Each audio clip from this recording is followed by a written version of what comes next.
welcome to Something Witchy, a Sabrina the Teenage Witch rewatch podcast. I'm Laura Cotter. And I'm Skye Orchard. And we're both in a bit of a mood today, so we'll see how this one goes. My piano recital for my students is fast approaching. And for my Monday kids, if they are not coming to lessons on Memorial Day, that means we have 2 lessons left after today. And at least one of them, when I told her there were 2 lessons, she was like, oh, I guess I better practice. I'm like, I would prefer that. Yes, thank you very much.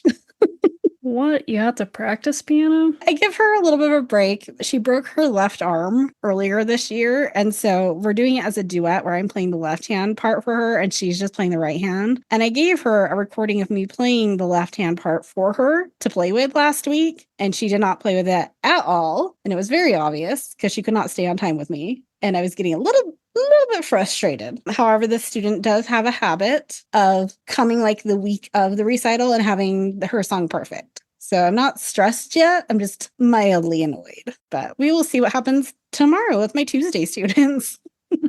Not stressed yet. Not yet. What's going on with you? I purchased with your money. So I surrogate purchased for you. Yes. Walden, the video game, and Okay. I did start playing it. It was partially funded by National Endowment of the Arts. Okay. Rest in peace back when we had, Yeah. a full endowment there. So you start the game, and it does a little trailer for the NEA, and then the Sundance Laurels pop up. Oh, no. And it was like, oh no. It was like for our New Frontier story lab, I was like, oh no, did I like work with these artists and I just forgot this piece? But I quickly Googled. They went through that story lab in 2014, so before I started. So yeah. I'm in the clear there, but there was definitely a moment of panic of like, ooh, I might have known about this game already. It's, I guess, like you would think it is. You build your little house on the pond that's very close to Ralph Waldo Emerson's house. You visit him. You have different sorts of stamina. So obviously food is one, but then also sometimes you get exhausted and you need to walk through the woods to recharge and have deep thoughts. Okay. It's a lot of like observations and you're hearing quotes from Walden there, and it's very interesting. You go through like 6 different seasons. I'm still on the first season there, but it's about what you would expect from Walden the video game. You still have to pay taxes even though you're escaping into the wilderness. And it's like, cool. How am I going to find $9 money to pay the tax man while I'm out in the woods having these deep thoughts about nature? Ah, here we go. He earned his money because he was a skilled surveyor and a well-received orator who received fees to speak, as well as a savvy businessman whose ingenuity propelled the family pencil-making business into a national success. And or in the game, Ralph Waldo Emerson's kid likes to leave toys strewn about, so you can pick up those toys for some coins. And then you sell your child's toys? You charge your child for the toys you found? Wait, I'm on the wrong person. You're Henry David Thoreau. Okay. Walking around the woods, thinking your thoughts, going and visiting Ralph, cleaning up after Ralph's kid, collecting berries, seeing squirrels and having deep thoughts on the squirrels. Take a video at some point if you can, or like, I don't know how you be one of those. I'm going to become a streamer. Pretend like you're streaming for some like big action game. That squirrel tried to attack me. I did just get an axe. Granted, it's to chop wood, but maybe I could get a squirrel. fend off some squirrels or something. Oh boy. Our question of the week. I was thinking about like we could talk about like stories we've written for school, but I'd have to dig mine out. I know I can like vaguely remember some of them, but instead we're gonna go with a lazy one, which is which of the aunt's curses would you rather have? So we had giant hands, wolf ears, bat wings, really tall, or green and spotted. And off camera, something with 8 eyes. And the tongue thing. Oh yeah, the tongue thing. I think just the green skin is fine. I would probably go like really tall. Is there a reason behind your green skin choice? I like the color green. Basic. I figure really tall. I can walk places faster. That's true. All right, so this is Season 3, Episode 18, Sabrina the Teenage Writer. I was going to apologize to our listeners at the front that this is just me and you because they were spoiled last week, but Gotta get used to us again. I know. Sucks to suck. I gotta start chasing down. So I get locked into our Threads account for the podcast. And like when I try to switch to my personal, it just like does the thinky loading thing forever and it doesn't let me back. So I was just trapped in our podcast. And so I was stuck in there for a long time. And so I started harassing Planters Peanuts to give us a sponsorship. Oh gosh. And then I found a few more people who was like, you want to listen to a podcast? You post about Sabrina. Would you like a podcast? So I got to start thinking about who I will hunt down on social media to be our next guest. I still want to get the costume person from season 1, or Jenny. I'd love to get Michelle, but I don't even know how to go about finding her, but we'll see. We'll see. Fred's people are magic. Somebody will know her. All right, back to this episode. It is Sabrina the Teenage Writer. TV guide description. Sabrina receives a C on her English story, and Zelda suggests she use a manual typewriter to help her out. The typewriter turns out to be magic, and the characters from Sabrina's spy story come to life, and they're all clones of Harvey, Libby, Mr. Kraft, Mrs. Quick, and Valerie. Hilda and Zelda receive other realm chain letters and are bombarded with strange enchantments. TV guide, you got to kill your babies sometimes. like the run-on sentences. I know I'm also guilty of a run-on sentence, but that's because I'm like typing as I'm watching, so it's like kind of stream of consciousness. If I was actually like that sentence had 3 ands in it. That's too many ands in one sentence. Our streaming description is much better. When typed on a magical typewriter, Sabrina's spy story and its characters come to life. Clean, simple, we got it. Good. It originally aired February 26, 1999. Gary Halverson is our director. Have we had any different directors this season? I don't think so. Writers, yes, but directors, I gotta go back and check. I feel like there may have been like 1 or 2 that were different. Written by Sheldon Bull. A couple guest stars. 2 of the 3, I don't even know if they really were needed, but okay. First up is David Wells as Mr. Franco from Basic Instinct, Shameless, Parks and Rec, The Young and the Restless, and Trapper John M.D. David L. Lander is the postmaster from Laverne and Shirley, Who Framed Roger Rabbit, which I've never seen. I feel like I should watch that at some point. Scary Movie and 101 Dalmatians, the series. And lastly, we randomly have Michelle Kwan as a student. She is a 2-time Olympic medalist, silver in 1998 and bronze in 2002. She's a 5-time world champion in 96, 98, 2000, 2001, and 2003, and a 9-time U.S. champion in 96, and then from 1998 to 2005. From 1997 to 2005, she was the U.S. Figure Skating Association's top paid skater in appearance fees and prize money. And then she was also a diplomat who served as the United States ambassador to Belize from 2022 to 2025. Random. Very random.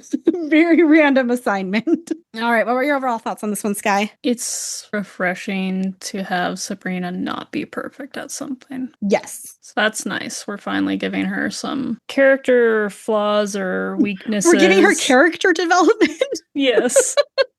In an academic setting, she has some, academic weaknesses, finally. So good job, writers. It took 3 seasons of school, but we got there, finally. I think there was an opportunity to use Salem more and have some more comedy with Salem with the ants. That wasn't utilized there, but the ant storyline was fun as well. It was just very, very quick, and I think this recap will be very interesting because of the switch back and forth, so y'all buckle up. We're gonna do it. Watching this just for fun, it's a fun episode. Watching this to try to produce something for a podcast is rough.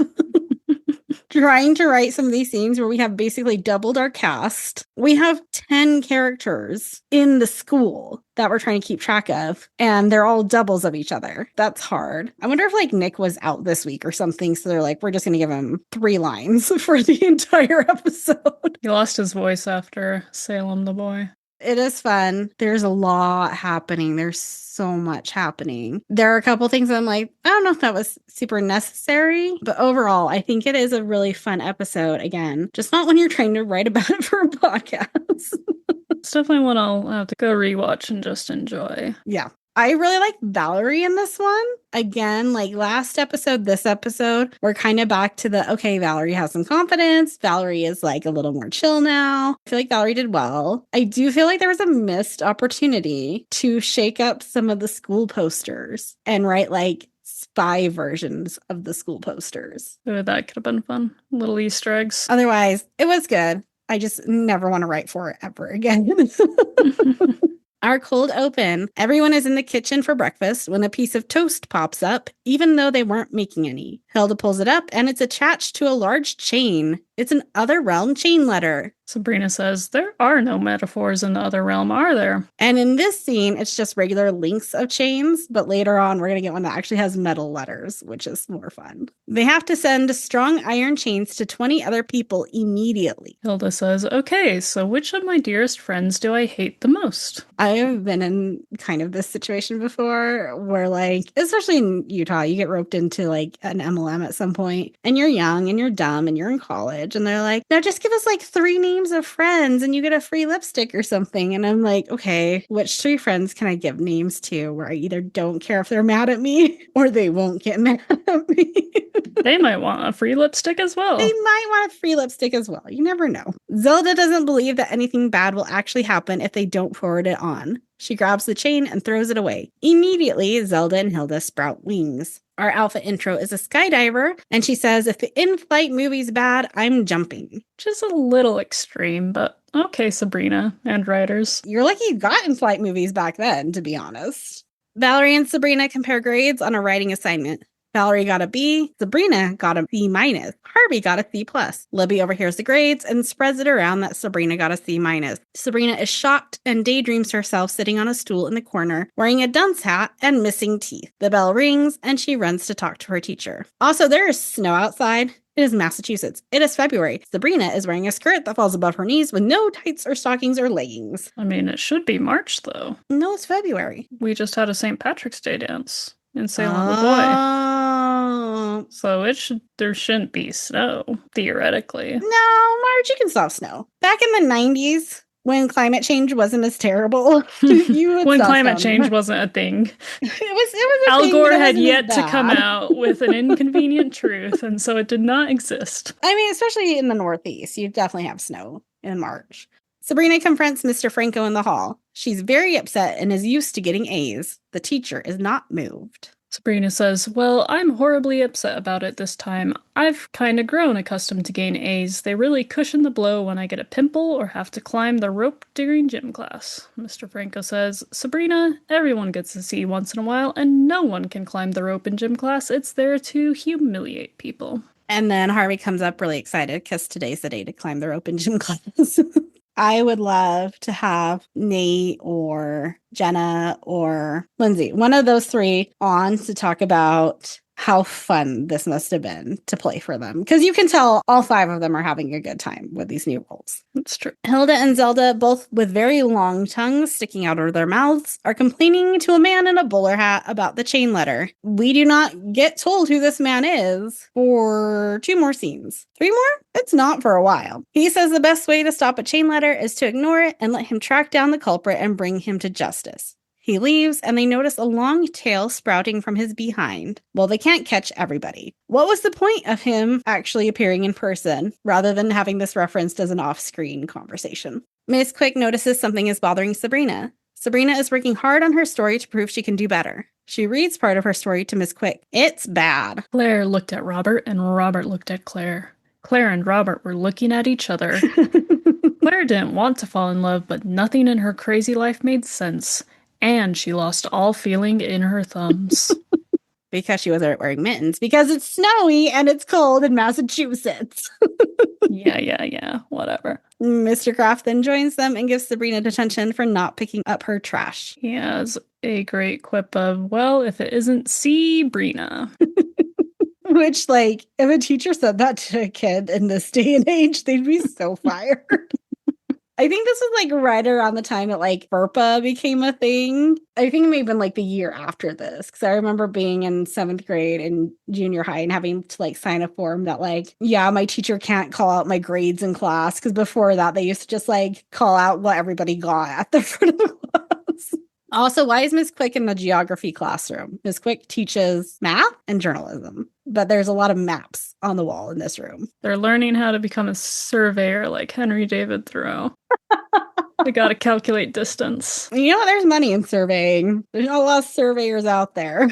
Zelda and Hilda are struggling to have their tea with giant inflated hands. Which I love. It's giving the hot dog hands from Everything Everywhere All at Once. Haven't we talked about those already on this podcast at some point? I don't think so. We did. We talked about it in the finger flu episode. Oh, yeah. Your trauma. My trauma.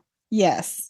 Oh, those don't bother me as much as finger flu. They also say it's more awkward than when they had lunch with the Elephant Man, who was a real person named Joseph Merrick, who was alive from 1862 to 1890, and he had several physical deformities. He also created detailed artistic works, such as intricate models of buildings, which I thought was interesting because I'd never heard that about him before. But yes, he lived his life mostly as like a sideshow curiosity. And then there was the play written about him, which is called The Elephant Man.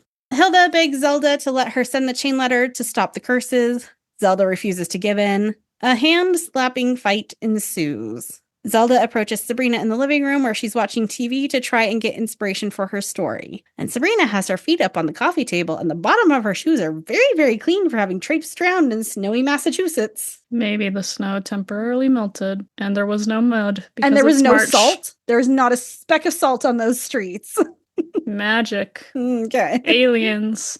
Like, those bottoms of those shoes were nice and smooth. Salem recommended a spy movie. Zelda pets Sabrina's head with her giant hand and wonders if her old typewriter would help Sabrina to think. Zelda goes to get it from the attic. Zelda says, maybe you'd be more inspired if you had the classic accoutrements of a writer. Salem says, gin, night sweats, and a bad marriage? Are those three separate things? Or is it like gin, comma, night sweats, and a bad marriage? Or is it, I heard it as gin, night sweats. I don't know if that's a thing.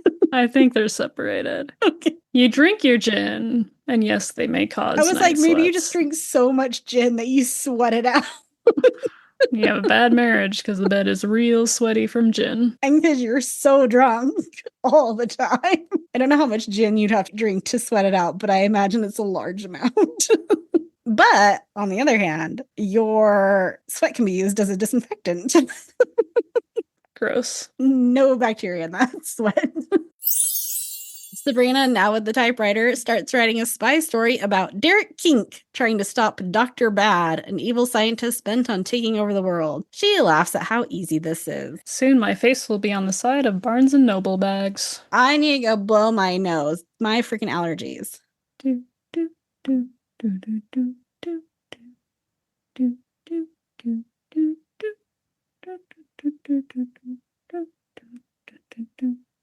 do. Bum, bum, bum, bum, bum, bum. She was supposed to appear at that last part. She didn't. Laura, come back. You can blame it all on allergies. Okay. Oh, I had a great time without you, don't worry. I'm sure you did. You always do. Hilda is at the laptop conjuring up chain letters to mail so she can get rid of her wolf ears. Zelda tells her no, but Hilda says yes. They argue until they both suddenly hear sirens and start howling. And we get a new low camera angle. The sirens fade and they resume arguing.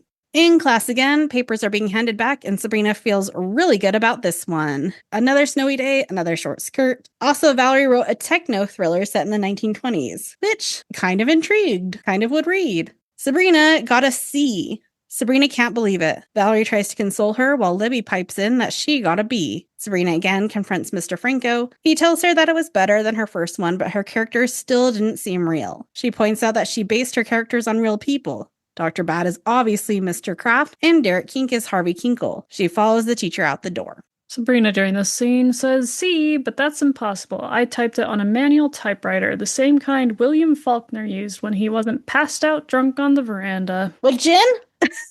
Some night sweats, too. Actually, whiskey and bourbon were his drinks of choice there. Okay. And actually, you know, Wikipedia doesn't want to talk about his alcoholism at all, which is shocking because he was like very well known alcoholic. Like there's research papers comparing like his alcoholism to the South and times in which he grew up there. Do we think there's like a descendant out there that like just keeps sanitizing the wiki page? Maybe. I do have a game here. It's called Did ChatGPT Write This? Because as I was doing my research about Faulkner drunk on a veranda, was like my Google SEO there.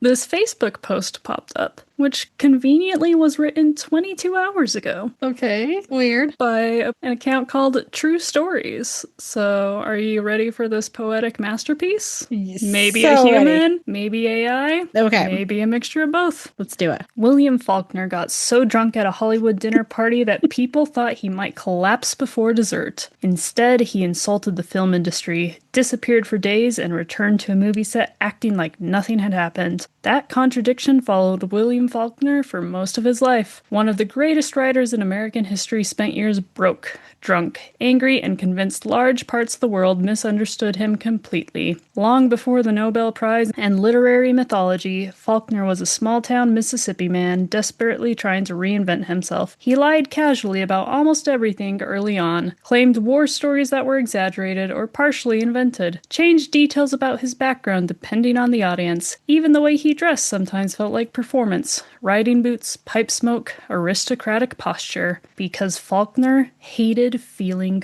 ordinary. And ordinary was exactly what his early life looked like. He dropped out of school young, struggled academically, worked temporary jobs, drifted through Mississippi feeling trapped while watching the American South collapse psychologically after the Civil War's long shadow. Racial violence, poverty, alcoholism, and inherited trauma poisoned entire communities around him. That collapse became his material. But first came humiliation.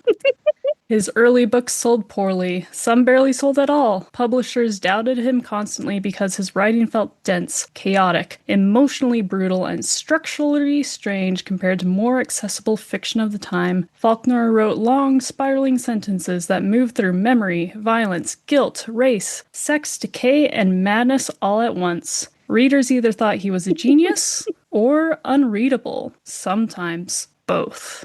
Money disappeared constantly, so Faulkner reluctantly went to Hollywood to write screenplays for studios he privately despised. The arrangement became infamous. Producers wanted clarity. Faulkner delivered psychological storms. Directors admired his brilliance, but struggled with his drinking, disappearances, and refusal to behave like a disciplined employee. Then came the alcohol. Not social drinking, dependence.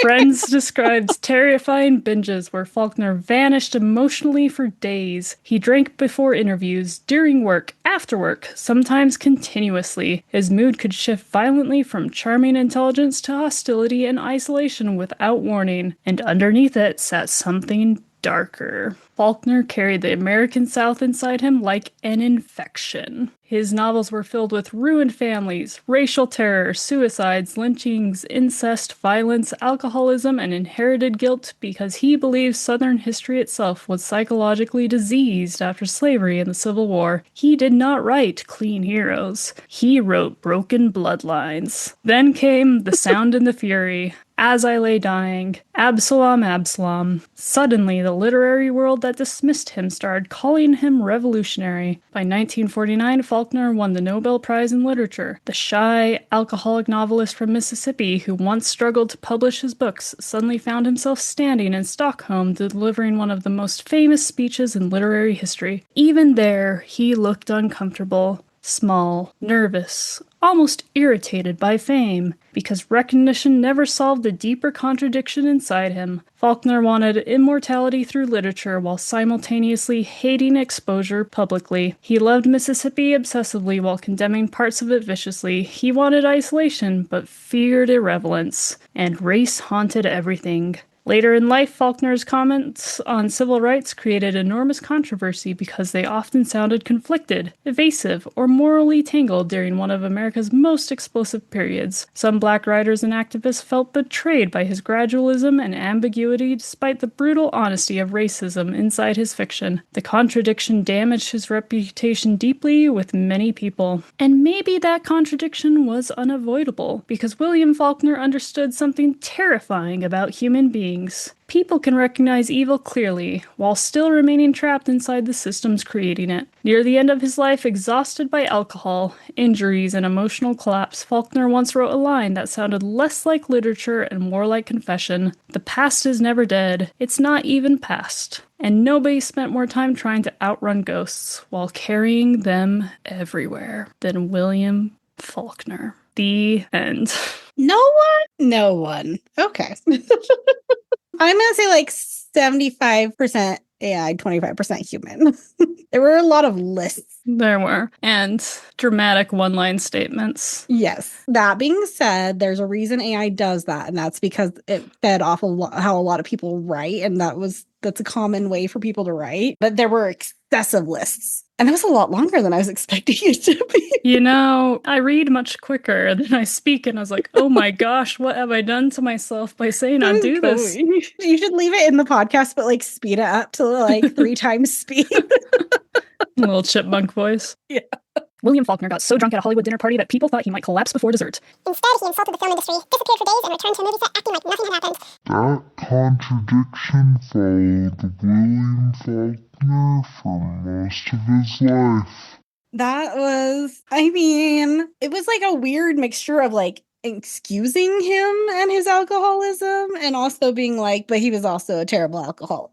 Very angsty. Yeah. Very angsty post. It almost sounds like early college guy found Faulkner and is like, this dude, he gets it. Okay, that was our Faulkner tangent.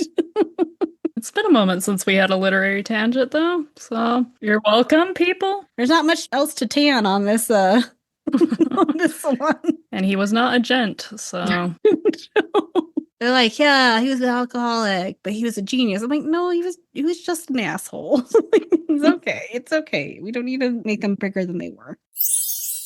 Back to Sabrina.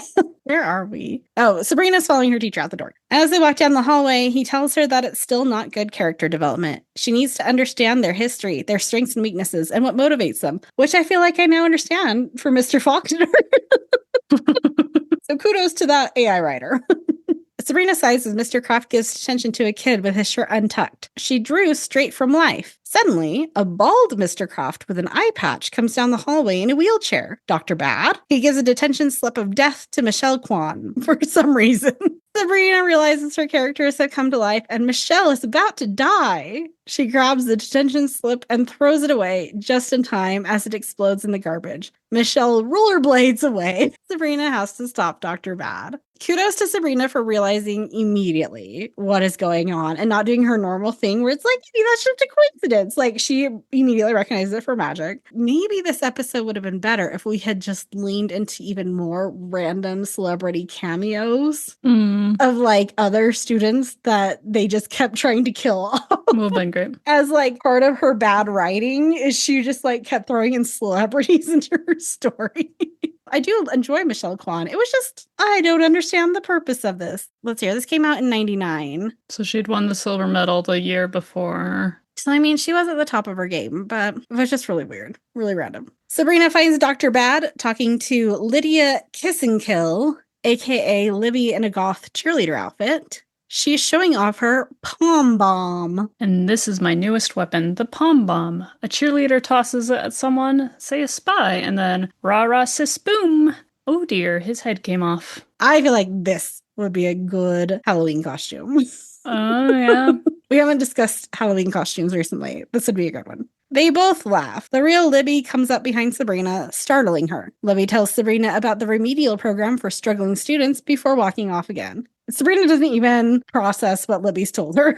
She has to get home and talk to her aunts, but Spy Valerie, aka Vivian soon to die, shows up and tells Sabrina they have to meet Derek and drags Sabrina away. Vivian and Sabrina meet Derek Kink at Harvey's locker. He hands Sabrina a smoothie and a martini glass. Vivian reminds Derek they need to get to their meeting and drags Sabrina away again. The three of them find Miss Doohickey, who is Miss Quick, in a classroom where she gives Derek some new weapons. Chalk erasers that emit a poisonous gas when clapped together. She claps them and Vivian passes out. Sabrina leaves and immediately runs into Valerie and Harvey in the hallway. She screams but realizes it's the real them. They invite her to lunch, but she lies and says she needs to go home to figure out why she forgot her lunch. Sabrina runs off. And this girl has never brought a lunch from home ever in the history of this show. Terrible lie. Also, they should be used to her leaving at lunch because we've also recognized this girl does not stay at school for an entire school day ever. That's another character flaw, is she cannot lie well at all. For a girl who has to carry a huge secret, she's really bad at coming up with lies. I'm still not over the Aunt's Vineyard one. You'll never be. We will never be. Hilda and Zelda, now many feet tall, are standing in the living room when Sabrina comes in and yells that her characters came to life. Zelda is confused. The only way that this could happen is if Sabrina accidentally used Hilda's magical typewriter that she got rid of years ago. Hilda looks nervous and admits that she kept it. She loves writing romance stories with herself as a heroine. Sabrina yells to get their attention again, and Zelda worriedly asks what kind of ending she wrote for her story. Sabrina admits it was late, so she just had Dr. Bad, and we cut to Dr. Bad with a bomb, explaining that it will kill everyone and they will think it was just a science experiment gone wrong. Lydia calls him an evil genius. Back to Sabrina. Sabrina says she had him blow up the school. Zelda yells that you could never let characters die when you write with a magic typewriter. Sabrina points out, correctly, that she didn't know she had a magic typewriter. I do appreciate these hijinks are not a result of Sabrina ignoring her aunts or immediately contradicting something that they said. This is 75% Hilda, 25% Zelda. 25% Zelda for believing that Hilda would throw away anything ever. Also, like, maybe don't have a magical typewriter and a regular typewriter in your home. We're dealing with people who keep suits of armor and pirates locked You up for hundreds of should keep years. suits of armor. That makes sense. 2 typewriters, no. Suits of armor, hell yeah. Zelda apologizes and clarifies that when the characters die, their real-life counterparts die. But what if you're not writing a story based off of people you know? What if Tolkien wrote his characters on a magic typewriter and they started dying off? Like, there's no real-world counterpart for them. Maybe we create life and then kill it. We really like to create life in this show. Cat soul argument all over again. Yep, you can't get over vineyards. I can't get over the cat soul. Sabrina has a great line of, oh, and I just spent the last 2 years foolishly making friends. Hilda tells Sabrina to go upstairs and rewrite the ending. The still tall Zelda and Hilda walk up outside of Sabrina's window. There's a line before where it's like, how are we going to get up to her room? How did they get out of the house? They wiggled out the door like a snake. They didn't zap themselves because we see them walking to her window. Otherwise, they could have just zapped. First, you fall on the ground. Second, you wiggle out the door. Like an inchworm. Yeah. Third, you figure out how to get up. That's the hard part there. Well, because it seems like their legs are really tall, but their torsos are maybe still normal. Yeah. They don't really have knees, so...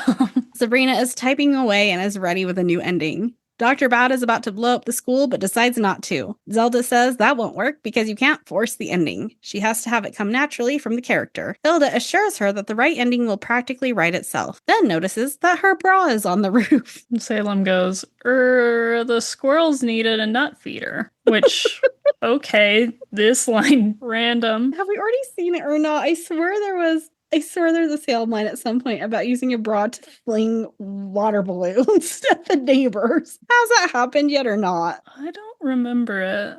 Hold on. Okay, I need it. Let me. I did find where they're the kid next door throwing water balloons at their house, and this is where Hilda uses the cannon, right? Uses the cannon. Yeah. I may have been mixing up to this episode and that one. There are a few episodes where the word balloons appears. I may have been combining episodes in my brain. Okay. Not the first time. Remember the Greek pantheon and the leprechauns? Pepperidge Farm remembers. Zelda helps with the new ending. Derek is tied to a buzzsaw. Derek says, there's always been an unpleasant edge to you, Dr. Bad. Dr. Bad says, I'm killing you just to stop the puns. I feel like Sabrina should get credit for some of the puns that she wrote. There's some pretty good ones. But then Dr. Bad turns to Lydia and tells her to turn off the saw because the courts have been cracking down on evil geniuses and he doesn't want to pay for the lawyers. Hilda says this ending is terrible and Sabrina has to write a believable ending or the characters will reject it. Dr. Bad yells at Lydia to turn the saw back on. Dr. Bad laughs evilly. Sabrina asks to get back to the ticking bomb before it kills all her friends, and the only vending machine in town that has nutrageous bars. And our challenge for the week is to find and eat a nutrageous bar. I've never even heard of a nutrageous bar. Do they still make them? I'm guessing it's a bar with nuts. Oh, it's a Reese's nutrageous bar now. It didn't used to be Nut Reese's. But yes, they do make them. It has a lot of nuts and peanut butter in it. Shocking. It has nuts. Is it from the Hilda squirrel nut finger? Hilda Squirrel nut finger. Okay, now your job is to find an outrageous bar and then paste a new logo on the top that says Hilda Bra, scroll down finger. Hilda offers another ending. Dr. Bad and Derek are locked in a fight to the death. Dr. Bad offers a square dance instead. They start dancing. This was the scene where I was like, I want to talk to these people about this one. Lydia, Vivian, and Mrs. Doohickey join in. Zelda complains that is a worse ending than hers. Hilda says, "It's an unexpected twist. Who are you people to judge my art?" Sabrina is no longer surprised. She's bad at this. No wonder I'm no good at this. Look at my gene pool. Salem offers a new ending. Kink has Dr. Bad in a chokehold from behind, then suddenly asks him to square dance. The three women yell at Salem. Suddenly, Hilda and Zelda start shaking and they fall over. Hilda and Zelda, now normal sized but green and spotted, come back inside the kitchen. Sabrina runs down with the typewriter. She figured something out. She's not a writer, she's a doer, and she'll go back to school to solve this in person. She zaps herself to the school. Why didn't she zap herself downstairs rather than carrying the very heavy typewriter downstairs? Her frontal lobe isn't fully developed yet. Hilda tells Zelda she has something in her teeth, but suddenly they're no longer green and are back to normal. Zelda celebrates beating the chain letter, but Hilda admits she sent out 20 chain letters that morning. I was not going to apply mascara to my 6 new eyes. Zelda is disappointed in her, but grateful to be back to normal. Sabrina runs down the hallway carrying the typewriter. She spots Dr. Bad around the corner, then sees normal Valerie, mistaking her for Vivian at first. Sabrina runs off to find Vivian. Valerie says, "Huh? Wouldn't a laptop computer be more convenient?" Sabrina calls back, "I still can't work Windows 95. Gotta go." Valerie to herself says, "If I'm her weird friend, I must be really weird." Oh, I miss you, Windows 95. What's your favorite Microsoft operating version? XP. 3.1 was good. I feel like 98 was a little bit better than 95, but XP was the best. ME was garbage. Windows 2000 was garbage. We don't talk about 8. I'm running 10 on my current computer, and it keeps trying to get me to update to 11. Okay. Your personal computer? My personal, yeah. That went out of support in October 2025, and so you are now vulnerable. Okay, I'll update it this time. I was like, I waited for so long because at first it was like, oh, we might be moving to a subscription service, and now we're going to start charging you. So that's why I was putting it off for so long, and then I just got used to Windows 10. While 11 isn't great, in the year of our Lord 2026, security updates are better. Okay, I will switch to 11. Thank you. I don't do much on this computer, so I think I'm okay. Just record our critical podcast then. It's so popular. I don't even think I access my bank account on my computer. I usually do it on my phone from the app. So Are you updating your phone? Doesn't Yeah. sound like it. no, it forces me to. I don't have a choice. Lydia walks past Mr. Croft, who tells her she needs a hallway pass. Lydia pulls out lipstick that shoots a laser beam into the wall next to Mr. Croft's head. He sinks to the floor after saying he needs to fill out a form for the hole. Libby approaches Vivian and makes fun of her cat suit. Vivian kicks Libby's butt. And there's very clearly a stunt person when Libby falls. Sabrina finds Dr. Bad writing a detention slip for Harvey. She sets down the typewriter and writes that Dr. Bad's wheelchair starts spinning out of control, then yells for Harvey to run as she grabs the typewriter and runs after him. She bemoans, "Why couldn't it have been a magic legal pad?" Mrs. Doohickey walks past Mr. Croft. He grabs her and asks if she's seen Libby because she almost killed him. Mrs. Doohickey claps the weapon erasers and Mr. Croft faints. Valerie runs up to Derek and asks if he's seen Sabrina. Valerie stops when she sees his suit. Is there an afternoon prom that nobody asked me to? Derek grabs Valerie, dips her, and kisses her, but then drops her when he sees Lydia walk by. Valerie has had a lot of dramatic kisses lately. Good for Valerie. Mr. Croft is slowly walking along the wall to get to his office, whimpering. Don't stop whimpering until you get to your office. Don't stop whimpering until you get to your office. Which seems quasi out of character. You think he'd be better with all of this. I'm pretty sure it said don't start whimpering until you get to your office. Oh, you're right. But also, Mr. Croft derives his power from wielding it over high school students. Once there's anybody actually capable of fighting back, yeah, that man's gonna crumble. Sabrina runs into Mrs. Doohickey, who is suspicious of her, but she quickly writes that Mrs. Doohickey helps her and leads Sabrina away. Next time, she says she's going to write that Mrs. Doohickey carries the typewriter, and Sabrina's voice is clearly recorded and inserted here. They must have not caught the audio or something or changed the line. Mr. Kraft sees Libby and screams, sliding down the wall. She asks what's wrong with him. Why are you acting like a freshman? And he notices she's not armed. He suspends her. Libby objects. It's Valerie that needs to be suspended. She kicked Libby. Mr. Kraft buys this, and they go off to find Valerie. That would explain your strange behavior. Miss Burkhead fries. Come on. Miss Quick runs into Sabrina and Mrs. Doohickey. Sabrina grabs Mrs. Doohickey and runs off. Says, substitute teacher, I don't think she looks like you at all. Mrs. Quick says, the psychic was right. I was separated at birth. Mr. Kraft and Libby then run into Miss Quick. Mr. Kraft is suspicious of her as well. Libby wonders what is going on today. Miss Quick thinks it's a normal day, except she found out she has an exact duplicate that just ran down the hall with Sabrina. Mr. Kraft is aware enough that every time something weird happens, it always leads back to Sabrina. Or to Janet or Bob. But we know that Sabrina is still in the country. Come on. They all go to find her. And this is more than Harvey or Libby. Well, Libby's kind of recognized that something's weird around Sabrina, but this is more than Harvey has managed to put together about this girl. I guess, to be fair, Mr. Kraft also does hang around the ants, who are also magical and weird things happen around them. So, a little more exposure. Sabrina and Mrs. Doohickey meet up with Derek and Vivian. Sabrina tells Derek about the bomb, and they go to find it. Derek, Dr. Bad has planted a bomb. Derek says, an explosive situation. Sabrina, I know where it is. Come with me. Derek, dynamite idea. Sabrina yells, stop it with the puns. Meanwhile, Valerie finds Harvey and tells him that their kiss was wrong, and then wonders when Harvey changed his clothes. A couple days ago. I feel like we've had this joke before from Harvey. I mean, his mom's pregnant. Who's doing the laundry? Okay, you're nodding. I haven't hallucinated this one. There was like a joke about like washing a couple days ago or something like that. Mr. Kraft, Miss Quick, and Libby join them, and Mr. Kraft suspends Valerie for attacking Libby. Libby asks Valerie when she changed her clothes. Harvey asks Mr. Kraft what they did with his wheelchair. Miss Quick notices Sabrina down the hallway, then they watch as the Harvey, Valerie, and Miss Quick duplicates follow her. Miss Quick yells out to Mrs. Doohickey, then they all run down to follow them. Mr. Kraft mutters, I could have been pulling down 80 grand a year selling gold over the phone, but no, I had to teach. Whatever this phone selling gold scam is it still around? Can I do that? Oh, what is $80,000 in today's money? What was your answer? 100K. 158. Damn, our economy really sucks right now. 160K a year to sell gold over the phone.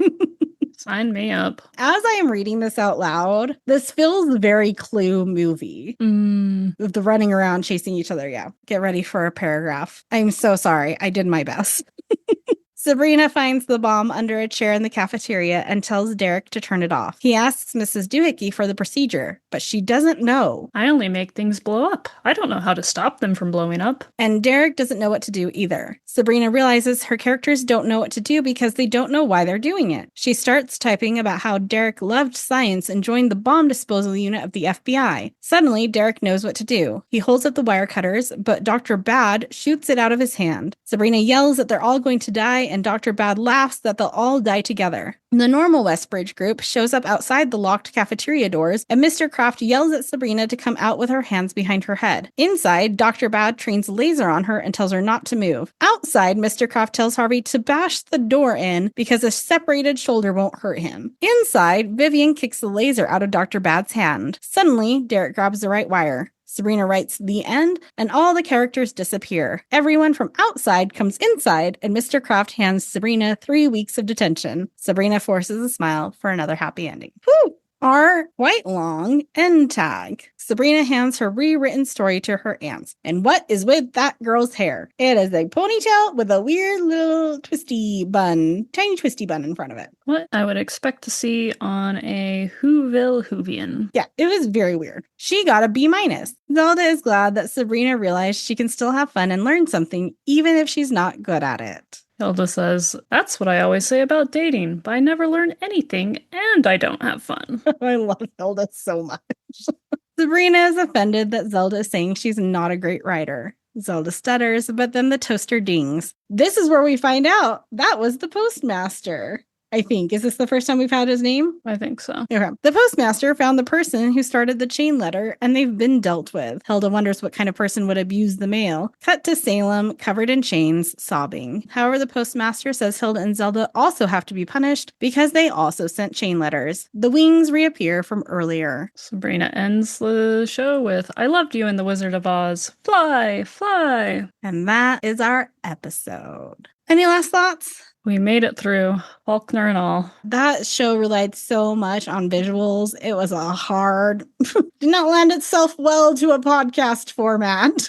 All right, what's your new title for this one? Okay, so I pulled up some James Bond movie titles for us here. We could do Live and Let Write, The Girl with the Golden Typewriter, A Story to Kill, License to Write, Write Another Day. I like that one. Or this one's post Sabrina, No Time to Write. I think those are all better than Sabrina the Teenage Writer. All right, we got no family secret clues. We are missing 4. But you know, Sabrina says the family secret outright in this episode. Oh, what is the family secret? They're not good at telling stories. She says, look at my gene pool. Gene pool, family. Family secret. Done. How does the fire clue fit into this? They're so bad at telling stories that they burn it all down. All right.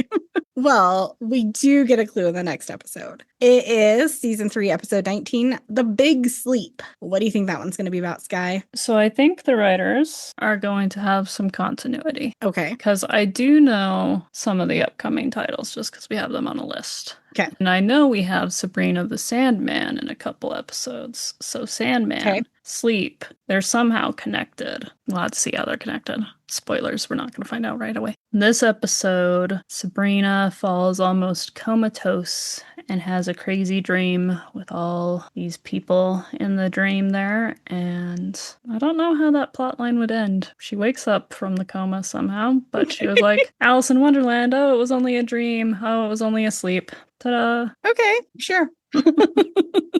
Please like, share, rate, and subscribe to this podcast. You can email us at somethingwitchypod@gmail.com, and you can follow us on Instagram at somethingwitchypod to see if we find our nutrageous bars and to see if I go the extra mile of editing the wrapper on mine. Until next time. Stay magical. Meow.